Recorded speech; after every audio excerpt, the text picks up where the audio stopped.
As the 1960s drew to a close, a generation of kids grew increasingly unsatisfied with pop culture. Rock music was experiencing a revolution, one that would soon produce an avid following. Legions of fans began touring the country, creating a subculture revolving around improvisational music and free thought. 40 years later, this vibrant scene continues to flourish.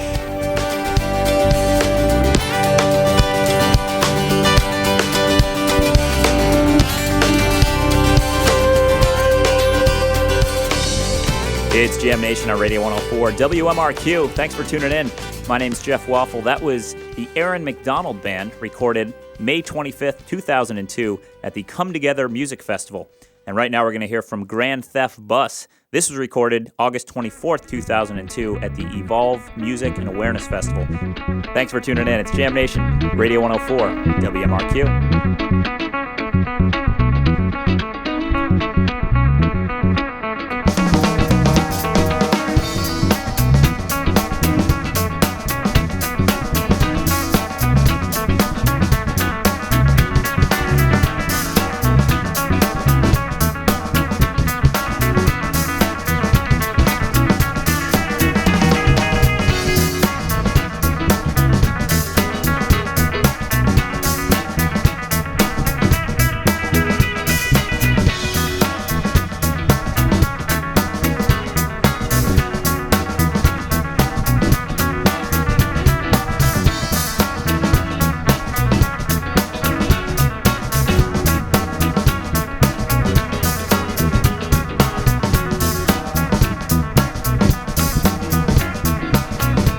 Jam band? Well, let's see. It's a derivative. The way that I see it is it's a derivative of rock and roll infused with jazz. Like trying to, I don't know, bring maybe a harder level of jazz and bring maybe a stronger sound to the idea of improvisation. Like spontaneous, I guess, which makes it a lot more interesting to watch because you don't know what's going to happen next. It's all just, oh wow, that's an awesome beat that they're going on with this, and then it's just a lot more original, I find. Oh, a jam band is a band that I'm not going to sit down the whole set. I'm going to be dancing. Gosh, just the music, man. Basically, man. I came to see the music, and then the scene just got me. I mean, it's just kind of one of those things you do, you look for the adventure. This is the other half of America. This is the counterculture, Yeah, I don't know. I just think it's kind of cool that, you can come to a place and find 75,000 kids who all arrived at the same conclusion. From all around America? All independent, yeah, from all around America. How many license plates have you seen? Just the same enjoyment of the same, the same music, same vibe. Everybody's so happy. Everybody just got in. They drove their asses off, and, they spent all day in a car. Now they pitched their tents, and I don't know. There's nobody has any bad vibe. Nobody has any bad emotions toward anybody else. Nobody has any bad feelings, I think, and that's really, I don't know. It's a great place. You feel safe here, and you feel, you feel happy, I guess. Everyone's helping everyone out. Just meeting everyone just meeting someone you bump into. Sorry, hey, what's your name? Oh, hey, where you live? Oh, you know my friend. Yeah. It's just a gathering of friends. To me, it's basically the friendliness of everyone. Everyone's so positive, their attitudes are positive, and everyone has good karma. It just makes me really happy. I like to go to Widespread Panic shows and Trey and Fish, yeah. And it's always the same type of people. They're very kind and, friendly. Yeah. They're all there for the music. They're hippies, man. Yeah? And what defines a hippie, I guess? A beautiful person that loves music, that thinks music is life. Nobody here is really a hippie as much as they want to pretend. It's not all safe and tree. This is much more of a music scene than a protest scene. The summer festival circuit is just exploding these days. It's really a remarkable time to be covering this style of music because it seems that over the last few years, more and more festivals have been popping up, and it's gotten to the point where there's literally several festivals booked every weekend of the summer, and I was worn out this year. I'm not complaining because it's an amazing lifestyle to live, but to be going to all these festivals, we had the Bonnaroo Music Festival, the wildly successful festival that was actually early on in the summer series, so to speak. And, 70,000 people showed up. People drove great distances from all around the country and all around the world even, gathering in the vibes, going strong. They had Phil Lesh and Friends headlining 2 nights. That was a big accomplishment for them, of course. The whole festival was based on the tradition of the Grateful Dead. Yeah, on the other end of the spectrum, you had the Spring Shaker Festival, a tiny festival up in New Brunswick, Canada. You had the Evolve Music and Awareness Festival.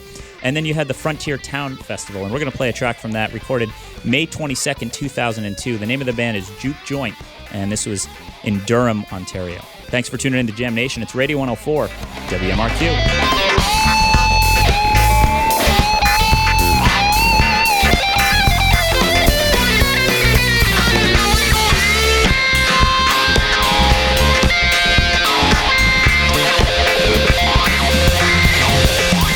The people who follow this music travel from all over North America to see their favorite bands.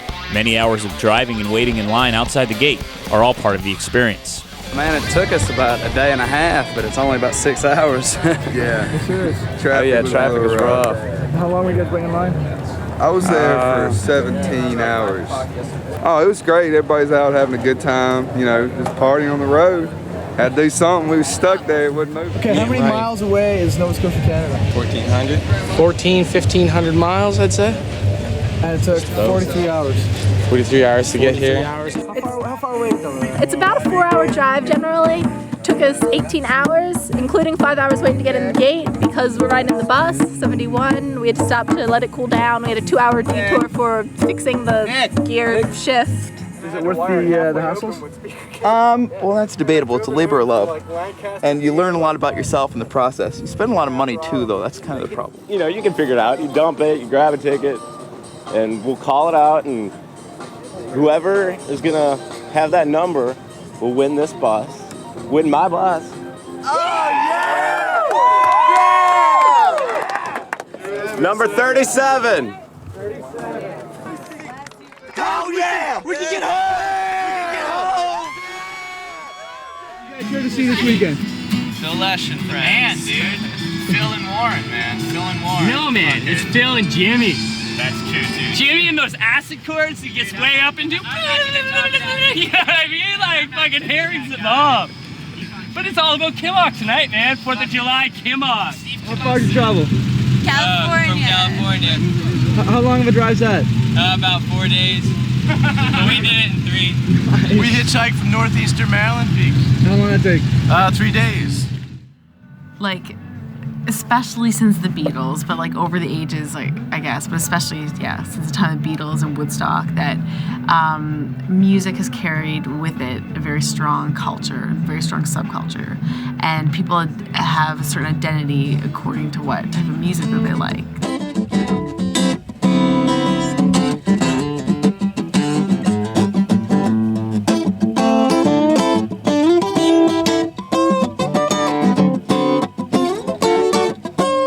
Wake up in the morning, you're all groggy, you got a big headache. You see a guy walk by with bananas on his head and you laugh. So it's good. Many people credit the Grateful Dead for creating this genre of improvisational music and beginning the lifestyle. Since the 1960s, many bands have followed in the Dead's footsteps, helping to create the scene that exists today. I think people that are into the Dead, that are into the bands that play here, share the same values. The vibe is the same. It's people that are, cooperating together and really enjoying hanging out with each other, and there aren't any fights or violence or that kind of stuff. It's a very loving vibe. It seems like since the Grateful Dead stopped touring, that there's more of this sort of scene happening, sort of the diaspora effect. I would say, whether they want to debate it or not, it's like, what band is it? It's like, now it's like if it's the Fish scene, or what was it the Dead scene? Are they like the overlapping scene? I don't really think it's about the band. I think it's about the people, the music, but not the band. All the bands are great, The way I look at it is all these different branches of, they call it a scene, but it's really so many different types of music that come together through, I don't know what, but they'll realize there's more than 2 bands out there. It's not just Fish and Widespread Panic. There's a whole lot of people with the same magic and the same power. I think that this is the closest thing that could be compared to Woodstock since Woodstock. This isn't like Woodstock. This isn't like Woodstock 69 or 94 or 99 or anything like that. This is people with different values. It's different music. It's different morals. The similarity is that I think there's still that need for change and that feeling that something needs to be different and that we want to make a change. The difference, I guess, is that it's not all about the drugs and it's not all about the kind of crazy scene that it was. It's a different scene than it was back then. There seems to be a spirit of openness within the community. Many walks of life and spiritual backgrounds are present within this subculture. I think music is very spiritual, and I think that it really reaches something deep in people, and it's a form of expression that in some ways people can express more through music and art than they can even verbally. I think there's a thread of something in these musicians and in most of the people, at least, that follow them, that they're really searching for something different than what they're finding in the larger society. They're trying to get back to something wholesome and real, down to earth, you know, family, friends, sharing, love. But all music is spiritual, not just jam music, like all. Oh well, not Britney music. All right, not all music is spiritual. Yeah, you know, a lot of people go to church to get their spirit, to get what they need in life. And I feel like going to see the Grateful Dead, you can release something and sort of touch onto a higher meaning of group consciousness and just understanding the idea that we're all gathering here for a reason and that humans need to gather to be able to get what they need in life, and love and compassion and togetherness. Yeah. And I'd like to see a little bit more of that. But you know what? It's here and it's alive and it's happening for sure. Our music, it comes out as a good feeling. It doesn't want you like go and like kill somebody, and it really brings out the good on people. I think we all need to remember that we're just a little speck of dust in the middle of nowhere, and this is and we're just a little speck of dust, and we're just little tiny creatures on that speck of dust, and we all need to treat each other right, because there's no point in all of us killing each other. It's no wonder no aliens want to visit us. It's especially when rhythm is real straight. I mean, when it's just so solid that everything can just lock into it, and no matter, you know, what else is going on, no matter what else is playing, the drums are, you know, kind of the center of it all. And, you know, it's what makes you want to get up and dance. It makes you want to fucking howl at the moon, whatever.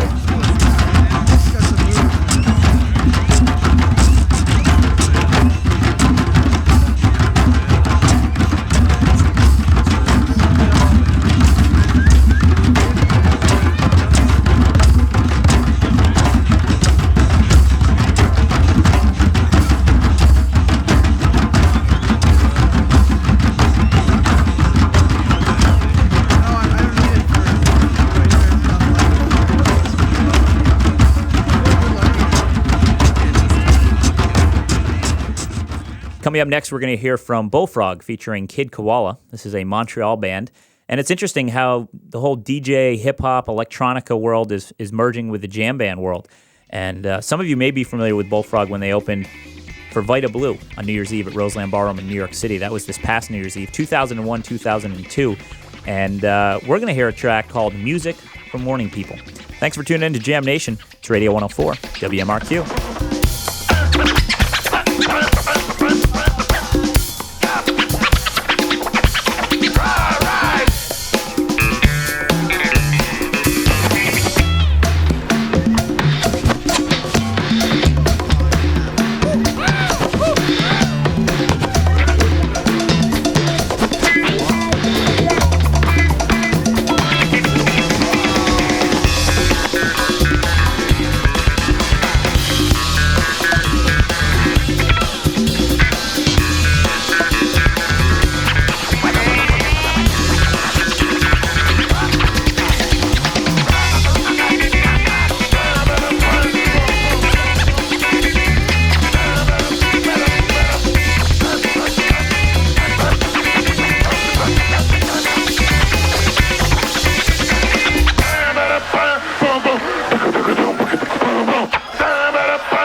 Cultures, two subcultures. We got kind of the electronic subculture and the jam culture. what do you see as the similarities and the similarity? 2 words: peace and love. You know, that was just the whole. Both gangs are just up for gelling together. There wasn't any. Sometimes you go to a festival. I mean, perhaps it's sometimes in Europe, and that you have the hippie acoustic gang, and then you have the electronic sort of slightly more. I wouldn't say cosmopolitan, but just digital, not quite gelling with the hippie gang. I mean, now you have bands like the Disco Biscuits and Soundtribe Sector 9 and the New Deal bringing the whole electronica vibe and transfusion, as the Disco Biscuits called it, and it's really exciting to see all these sort of subgenres now popping up. I don't know, the two are really starting to infiltrate each other's worlds, though. I think that a lot of jam bands are all of a sudden listening to the beats going on in drum and bass music and saying, wait a minute, I can play that. Do you think there's a future blending in the two subcultures? I say the future blending has already started, definitely. Jimmy Swift Band. That's a blending of the two cultures on its way. That was old school rave music starting to sound like what am I talking about? Rock music starting to sound like old school rave music. Exactly. It was cool. It was unreal, and they were sort of rocking around the stage, legs going up. Yeah, it was cool. They were cool. Because I thought they were another Grateful Dead backup band, and then walked around the corner and I could just hear this. The keyboard guy was just shutting his eyes, and they were all.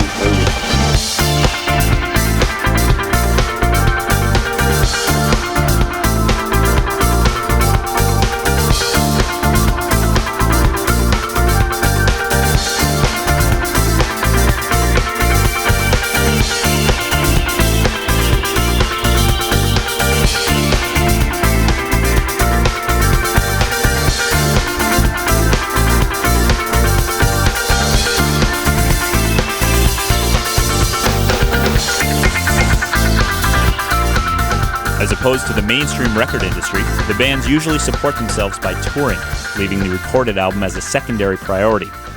A group of dedicated fans serve the whole community by taping the shows and distributing the music for free over the internet. This method, often discouraged by traditional record industry protocol, seems to be the strongest way to promote these bands and pull people out to the live shows. Basically, I think the record industry is going to have to make some sort of a switch where they don't focus on making money with an album and using a tour as a promotional tool. The album will be the promotional tool, and the tour will be the source of income for the record industry to survive. I believe it. I mean, if you look into the music business and you see how the record labels have gone, and how all these kind of archaic music businesses were set up, they're kind of crumbling. I'm pleased that so many record labels have come to terms with it. Now that there are just so many bands that for years have been allowing taping, and now more and more, once artists understand the philosophy behind the taping and the tapers, and that they're not really being bootlegged, but this is an opportunity for them to get their music out and experienced by tons, and hopefully those same individuals will come to shows and enjoy their music live. I remember reading a magazine a couple months ago that Trey was interviewed, asked about tapers and Fish and how that all went down, and he was unbelievably supportive and saying the same kind of things that I am, that it's about getting the music out to folks and get their interpretation and feedback, and then with the growth and expansion of the internet, this music gets around and people hear it, and if they like it, they're going to come out and see their shows live, and that's what it's all about. Like when you catch something like that off the internet and you get that good live stuff, you're like, yeah, I want to go see those guys. Totally, they're awesome. We're at a grassroots level right now, and I don't know, the more people that hear the music, the better. With the internet, too, like someone tapes something, the next day it's on the website, so you don't have to call your friend down the street to trade the show with them.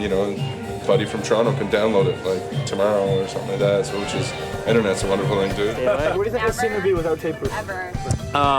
Pretty dead, probably is my guess, because I don't think there's a big radio demand for 10-15 minute songs. So it's just the only means to spread it is through live music.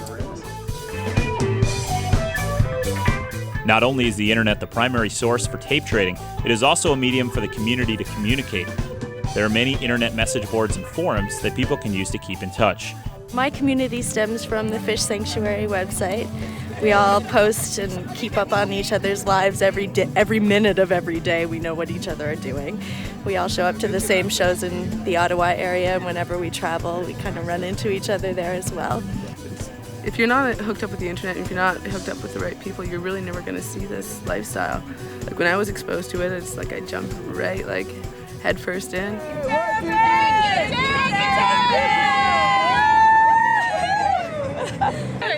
It's a message board, and we all just have found each other through the message board and have met in real life many, many, many times. There's how many registered users? 4,000 something users, but there's about like 1,000 of us that are family. I have 17,000 posts on this board. And he still goes to festivals.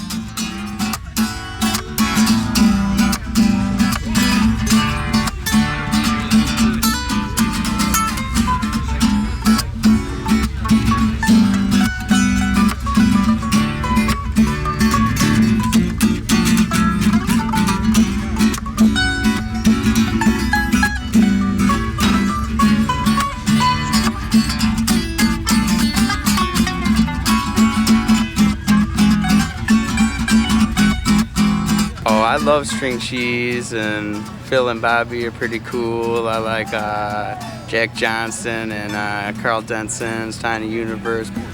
My first show was Fish in Greenville, and I don't remember when. It was the only time they ever played in Greenville.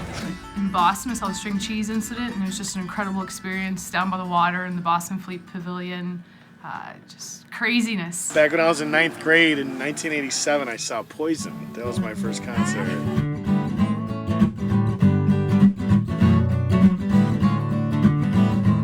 The sense of family is strong within the scene. Parents with young children is a common sight at many festivals. Sometimes, people even get married or spend their honeymoon on tour. We were on our honeymoon, and we were going to take a trip out west, but then Bonnaroo came along, and you can't pass up something like this. I'm here on my honeymoon to see Mr. Phil Lesh. This is why they got married. This is why they got married? Well, this is why we got married when we did. They said, wouldn't it be cool to get married at a Phil campout? Not thinking that a Phil campout would ever take place. And then 2 weeks later, Vibes was announced with Phil.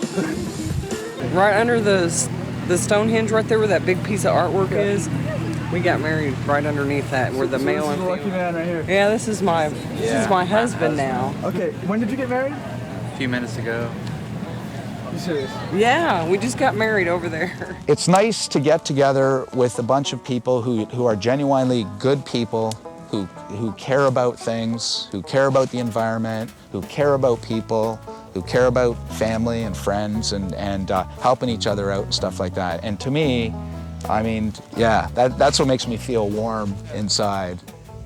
When I see people bring their kids to shows today, sometimes I literally get like misty-eyed. It brings me back, and I think it's the greatest thing because, the human life is such a delicate thing. Not to sound hokey or whatever, but I mean, like young kids and children are they're so impressionable. And if you bring a kid to a show, even if he's a month old, he might not remember it. He probably won't remember it, but it really. We can't even comprehend like the way the subconscious works. You feel it's a safe place for a child? Oh, definitely. There was people walking around the sides. Watch out for the children, screaming it. Yeah. They do. Watch out for the kids for sure. She likes Trey a lot. She's seen Trey. She likes Dead. She's never seen him. I was pregnant at Jerry's last show with her. No kidding. So I'm gonna have to kick her down that ticket stub someday. But she wasn't actually there yet. But she likes a lot of Dead. Dark Hollow's her favorite Dead song. Yeah, it's a friendly environment. You can't go anywhere else and have random strangers come up and kiss them on the forehead and give them love. Yeah. So I was really worried at first, because I was worried about a whole lot of Schwilly kids, but this is a really nice festival. There's alcohol, but there's not a whole lot of Schwilly kids going around starting trouble, fights, and everything else. But I have a little girl that I want to bring on tour this summer after the gathering, so it's a good experience for a toddler. Do you bring him or her to the shows? Yeah, his name is Sky Ohm, and we bring him to all kinds of shows. So, yeah, hopefully, he'll be a happy kid, lots of love. Yeah, that's Mommy's nose. His mommy's nose. How does Robbie like being on tour? He loves being on tour. He went to his first show when he was 6 weeks old. It was the Max Creep Camp Creek show. And he's actually conceived at a festival, so yeah. I think it's a good place for little ones like this. As they get older and they start to understand, then there's going to be some rethinking of what we're going to do with them. That's Cassidy Hope Caprari. She was conceived at String Cheese on August 7th of 2001 in Shasta, California. At a String Cheese show. At a String Cheese Incident show in the woods. But we still could catch the music. So we gotta have good music. No Britney Spears for her. Absolutely not. We can't do it to her. We can't do it to us. Last year I went on tour and I caught 16 fish cells. So what are you doing here? Right now I'm building the flagpole. I took this piece of bamboo, split it at an angle like that. Yeah. Took a shorter one, cut it off and kind of fit it in the space and slipped them back together. Put some splints on it, duct taped it. I'm just finished up my second year of law school, actually. It's weird when I say that. I feel for a long time I felt like I had to hide under a rug. I'm a waitress and I work at a guitar store too. I have two jobs. I'm a glassblower and I work in a warehouse. I work with Dave at Lumsden's, and I also do the glass blowing as well. Right now I'm making the beads. I'm a hairdresser. I do hair. I'm going to beauty school right now. I'm a software engineer. Yeah, I actually work for one of the big defense companies. So it's a really like 180-degree turn. I'll be at work all week with all these people, like conservative type people, like working on a bunch of computer stuff, and then spend the weekend doing this all weekend. So tomorrow's back to reality. Well, actually, I work as the assistant manager for Government Mule, and we're here promoting Deep End Volume 2 and Mike Gordon's documentary Rising Low. Turn people on to Government Mule, the only government you can trust.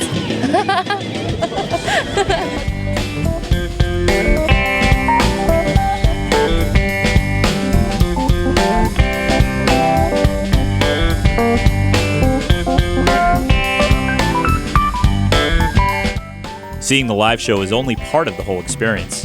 Some people will go on a full tour without ever even entering the concert gates. What goes on outside the show is often a busy, traveling circus set up in just a few hours. This makeshift city is known in many circles as Shakedown Street. Here you can buy just about anything, vend your own goods, or just lose yourself in a sea of interesting people. Listen to the words that I say, and don't forget the games that we play. Don't tell me what I already know, and it's hard sometimes, babe, when you're trying not to show. All that I want is some loving. All that I need is you. All that you give is something. And all of this is Hand-drawn Jerry shirts and tank tops. You can talk to me. If you're lonely, you can talk to me. And I do think it's pretty remarkable that all these people can go on tour, or even if they're not on tour, just going to a festival. The sort of microcosm or the micro society that is formed in the parking lots or at a festival is great, because it's the scene supporting itself. Somebody might come and bring grilled cheese, and they might sell grilled cheese for $1. You know, somebody else might bring soda and sell that, and somebody else might bring a hemp little pouch or whatever. And each person contributes, and if they can sell it, and other people are buying stuff and selling stuff, and kind of making enough money to make it to the next show or to afford gas to get home from the festival, I think that that's great, because it's a good thing that people can support each other and support the scene.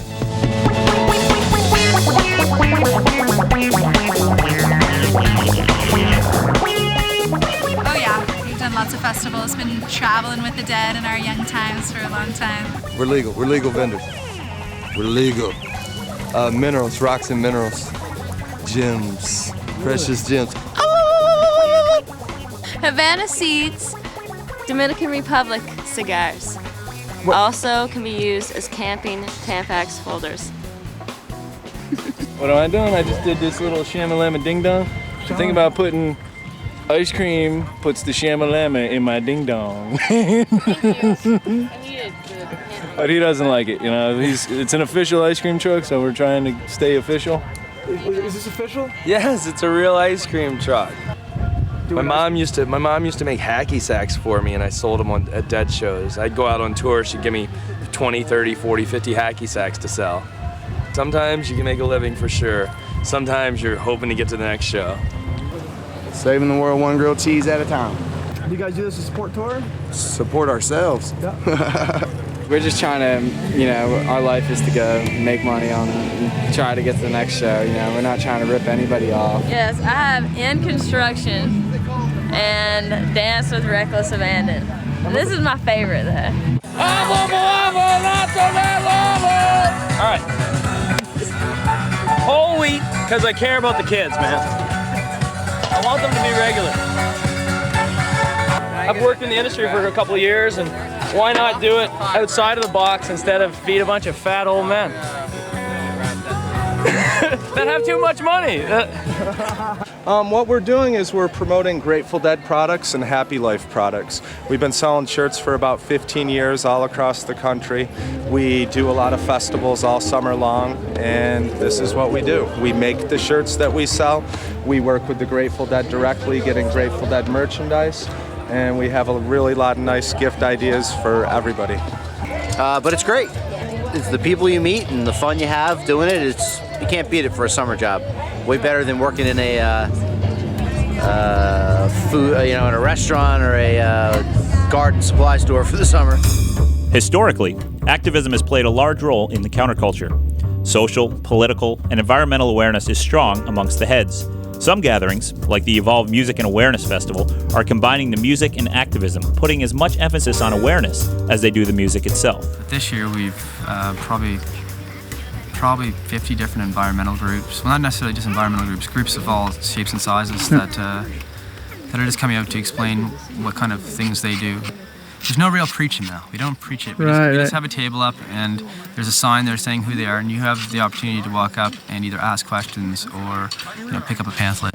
You know, there's a lot of people that are looking for change in this world. There's a lot of people looking for change, and festivals such as this is a great way to get the information out, get the people together, talk about the issues, and have fun at the same time. I think activism's just got a bad rep, and I think some people really think that it's a bunch of people who are maybe even for the wrong reasons or who are extremists, but really I think we got to reclaim the name hippie. I think we got to reclaim what that means. I think we got to claim it as someone who is into political thought and trying to, be future oriented and thinking of what the future is to hold. I'm a hippie and deadhead, and I'm also, everywhere I go I bring my signs. It's something that I've been over the last 7 years, while they're blowing all over because it's insanely windy here, but over the last 7 years I've been setting up signs in downtown Scranton, where I'm from. And I just think the hippies and the counterculture are the hope of the future. I don't see any other group of people that we can look towards that are going to help make the world a better place. I'm driving around and I'm kind of spreading hemp vibes, hemp information. The hemp rolling papers, man, it's proof that we do not need to be killing old growth. In Ontario, threatening Temagami, or in the Walbran rainforest in BC, or in the Slocan, so much old growth and so many watersheds are threatened because of logging, which could easily be diverted by growing more hemp and recycling more and being more careful with our waste.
And so what happened was I hooked up with these kids who went down and seen the show, got out. My dad was a cop, and I took an eighth of mushrooms for my first time and got arrested on my 17th birthday. She went to jail. And went to jail. And now I've been here and doing this ever since. Do you think drugs has anything to do with this? I think it may have something to do with it, but it's not the main concern of everyone here. The music's the main concern. The drugs might work into it somewhat, but that's just how some people express themselves. So. The wharf rats are clean and sober deadheads who choose to still go to shows, and it's like a safe environment for us in a very slippery environment on lot. Yeah, I actually went to the Dead probably 20 times and never saw a single show. I never went in. I just got fucked up in the parking lot and didn't care about going in, you know, so. Like if I wasn't in recovery, I wouldn't be here, you know? I don't have a choice really but to stay sober at this point. If I want to stay free, I have to stay sober. Despite the popular idea that the scene is based purely on peace and love, as with any microcosm, there's a dark side. Some bad kids, drunks, bottles, trash, bad stuff. And we've watched, say, the Dead scene transform from a very tightly knit group of people that were really looking after one another to people coming in and getting the best of the scene. I would say with the Grateful Dead, there really was a real attempt, and there was a semblance of some kind of togetherness in the people, but right now everybody's individuals. I always thought a lot of these people are more enlightened and more peace-loving than they are, but when the competitive spirit pops up, my God, man, everybody turns into an American, don't they? I think a lot of people would acknowledge that it just kind of fell apart there at the end and Jerry died, and I think people have been searching for something to grab hold of ever since then. Especially with, I think, what people consider like the hardcore Fish fans who, you know, like, oh, I was on the 94 tour, and oh, you were on the 99 tour, I don't want to talk to you, and it's almost becoming like they're like Republicans in a way, like where it's like, oh, well, I'm a fourth generation, I was here back with the Europeans came along, and it's like you're 99 tour, I don't even want to talk to you because you're not hardcore enough, you didn't get into it too soon. And everyone's question when you come up to their campsite yesterday seemed to be like, who are you here to see? You know, it's kind of a common question, and it had never come down to the point like, who are you here to see? And I was like, grilled cheese, and just turned sour on me, like, uh-oh. And then I found out later, you know, they got all mad at me and actually eventually kicked me out of their campsite, not for being mean, I feel, because when I was walking away, they started spitting off widespread panic stuff. They were like, panic family, when I was walking around the house. The guys sitting next to me at the Dead show were wearing Blue Jays hats, and they look like corporate America, and everybody looks at them and kind of snickers because they have Blue Jays hats on or whatever, and the little, you know, cargo shorts and the polo shirt and whatever. But if you talk to them, you'll realize, you know, that's their 90th Dead show, and they know a hell of a lot more than you do. So, you know. I don't think they'll have any problems, but they do say these bands draw a little bit rougher crowd. I don't know. I'm an old person. You young people know more about that than I do. Crowd of people turn to stare. They'd seen his face before. Nobody was really sure that he was from the house of the Lord.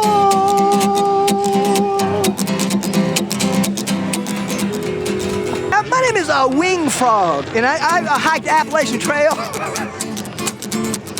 And I don't know, I just wanted to come to see if it was going to be a good event or just, you know, one of those events. You know, so far? I mean, so far I like it, but I mean, I was here Wednesday when all this was empty.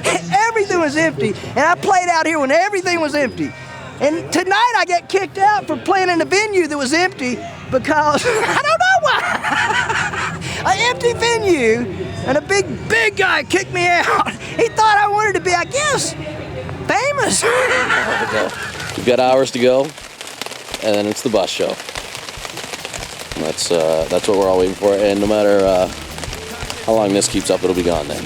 I'm pretty sure of that one. Are you a bus driver? I am a bus driver.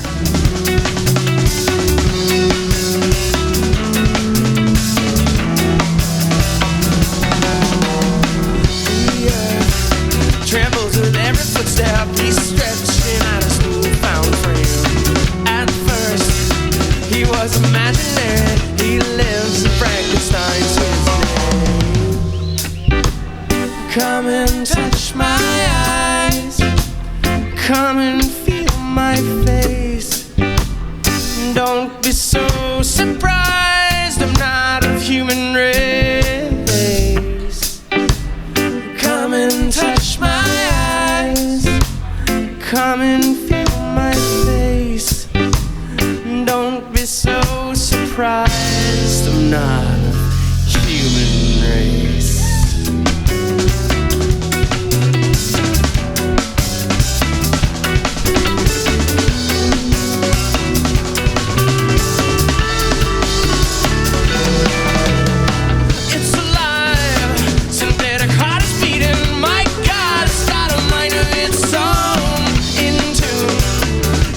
Of its surroundings, he's laughing, but he don't look friendly.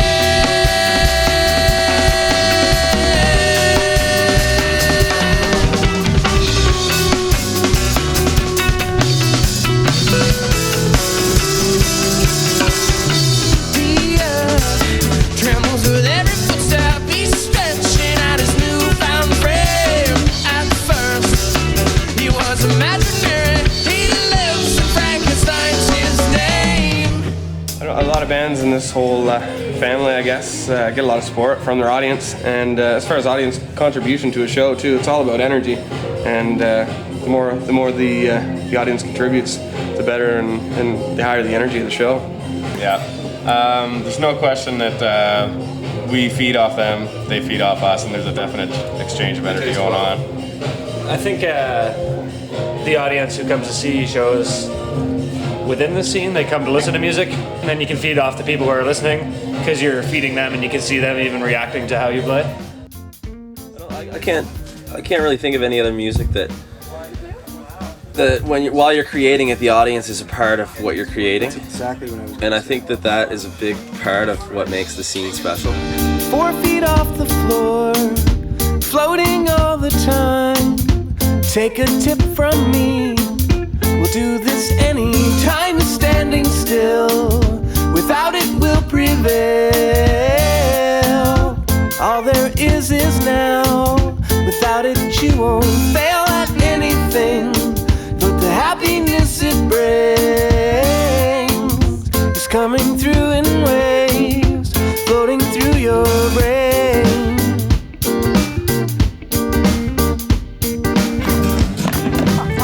Now we're gonna show you what a real bucket seat is. That's like a GTO. Take this out. No, I can't. The buckets are gonna temper on somebody. Okay, brother. Right on. The bucket man. The bucket. Well, they call me the Tin Man. I'm from Timbuktu. It's all good. It's so much more intense. Like, I got so much from the music before, but now I come here and experience with all these people, and there's so much energy, and it's all about the feeling, and just like, I didn't know half these people, and I got here, and now we're all friends. Like, it's a good vibe. It's all about the vibe.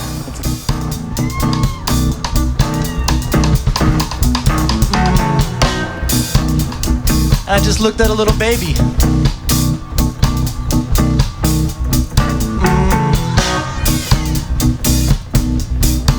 And it all occurred to me why we're asking humans to evolve right now.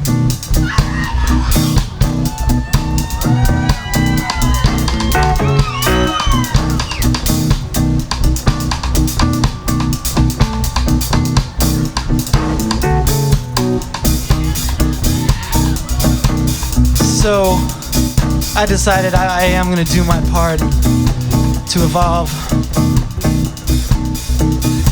by being a more conscious consumer.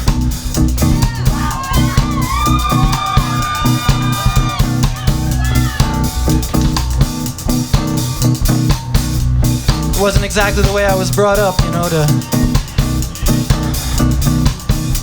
take note of how many paper cups and plates go throughout my day. So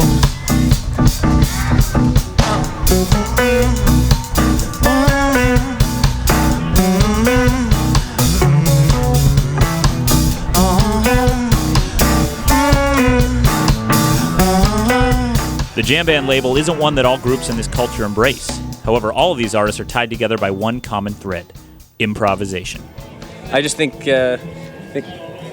jam title could be overused, but jam, cheese whiz, whatever. Making the effort to master their instruments, if you will, you know?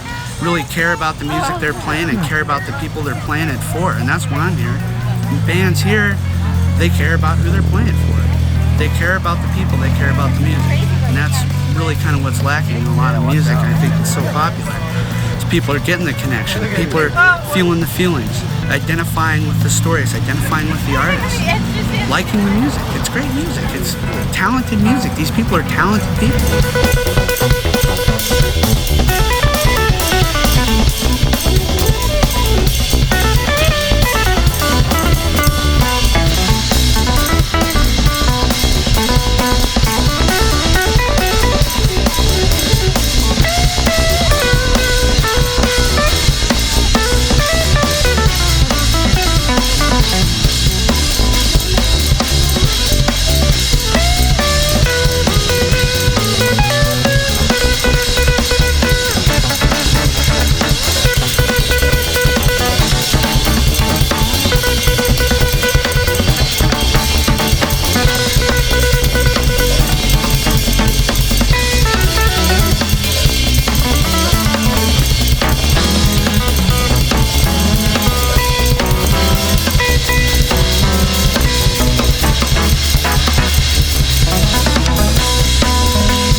It's Jam Nation on Radio 104. WMRQ, that was The Slip, recorded on August 25th, 2002 at the Evolve Music and Awareness Festival in Nova Scotia.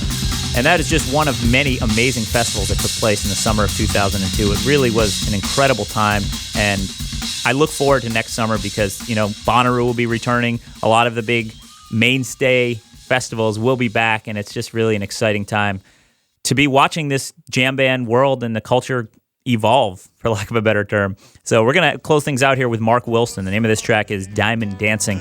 My name's Jeff Waffle. Thanks for tuning in. This is Jam Nation on Radio 104, WMRQ. Is some will.